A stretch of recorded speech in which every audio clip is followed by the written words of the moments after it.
Baik, kita lanjutkan kembali perbincangan. Ada catatan dari Bang Andreas dan juga Prof. Ibnu, pakar komunikasi dari Universitas Indonesia.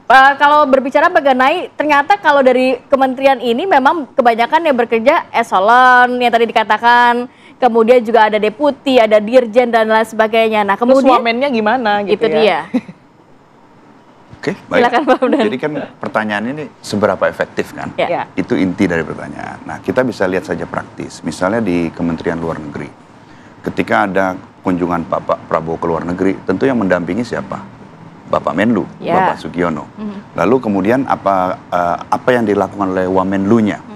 Pak Anies Mata mengurusi misalnya dunia Islam.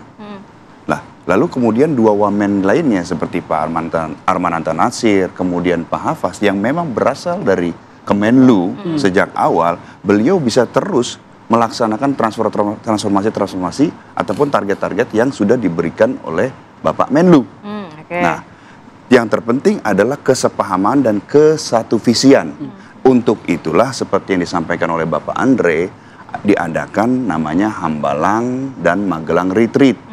Yang kurang lebih nanti akan dilaksanakan 25 ya? Betul sekali. Yang 25. Kurang lebih fungsinya ada 3. Pertama, yang paling penting adalah menciptakan satu visi, yaitu visi dari Bapak Prabowo dan Mas Gibran sebagai presiden dan wakil presiden. Visi bersama Indonesia Maju.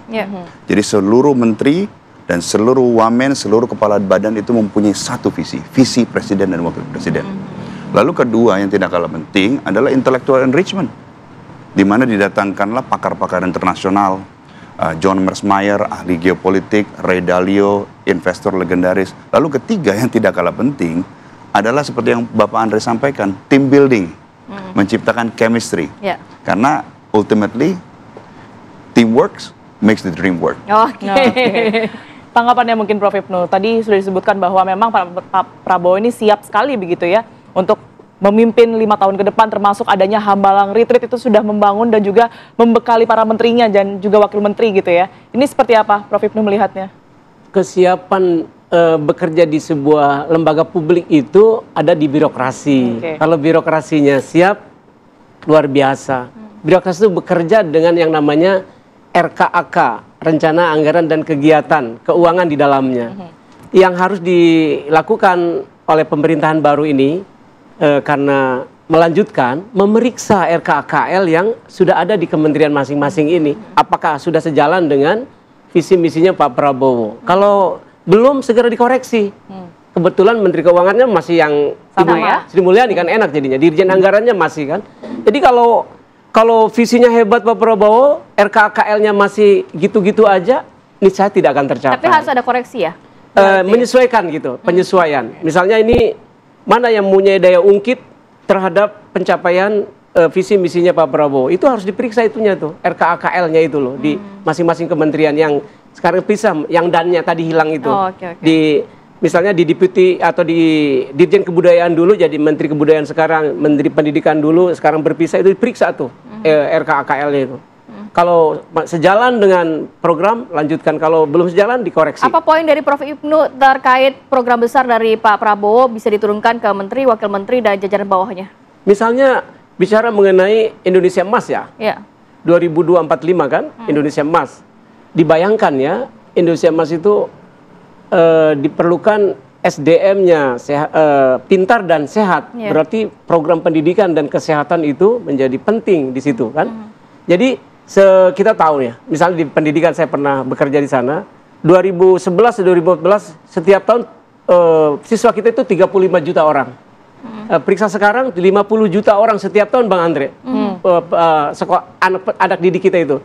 Itu belum dihitung TK itu, karena sekolah itu mulainya SD sampai SMA. Itu udah 50 juta.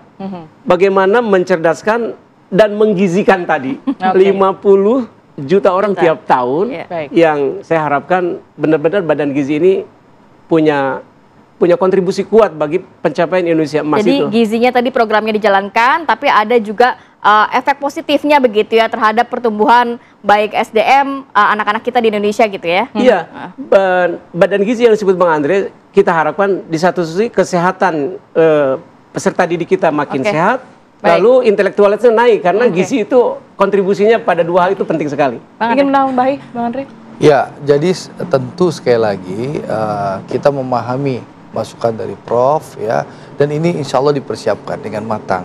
Tadi disampaikan oleh Hamdan ya, bagaimana nanti retreat di Magelang ini, di Magelang ya, itu bukan hanya sebatas team building tadi, ya, lalu para menteri dan wamen ini juga mendapatkan arahan teknis dari Pak Prabowo, sehingga nanti diharapkan bisa langsung gaspol. Tapi yang pasti sekali lagi ya, kita beruntung ya, Pak Prabowo ini sangat beruntung, Indonesia ini sangat beruntung bahwa transisi dari Pak Jokowi ke Pak Prabowo sangat mulus ya. Pak Prabowo dibantu betul oleh Pak Jokowi, dipersiapkan dengan karpet merah sehingga transisinya benar-benar jalan. Nah, contoh seperti yang di Kementerian Pendidikan yang disampaikan oleh Prof. Ibnu, bagaimana Pak Prabowo ingin 2025 ini bisa melakukan perbaikan, renovasi 22.000 kelas, 20 kelas dan MCK di 22.000 sekolah. Ya, nah alhamdulillah itu bisa direalisasikan, Prof. Bukan sebatas omong-omong lagi, bukan janji kampanye, karena di APBN 2025 itu sudah siapkan anggaran 20,3 triliun. Lalu soal kesehatan, Pak Prabowo di kampanye bilang akan mengurangi TBC. Alhamdulillah itu anggarannya juga disiapkan untuk perang terhadap TBC itu di Kementerian Kesehatan sekarang sudah ada anggarannya 8 triliun.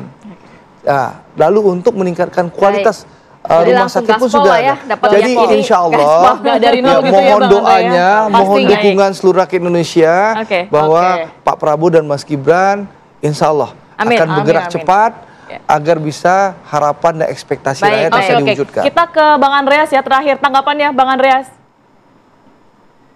Ya, saya kira bahwa apa yang sudah direncanakan, apa yang sudah disusun di dalam bentuk kabinet ini sekarang kita lihat di dalam implementasinya nanti gitu. Saya kira Pak Prabowo juga akan memperhatikan itu dan ya tentu memonitor, kemudian melakukan evaluasi.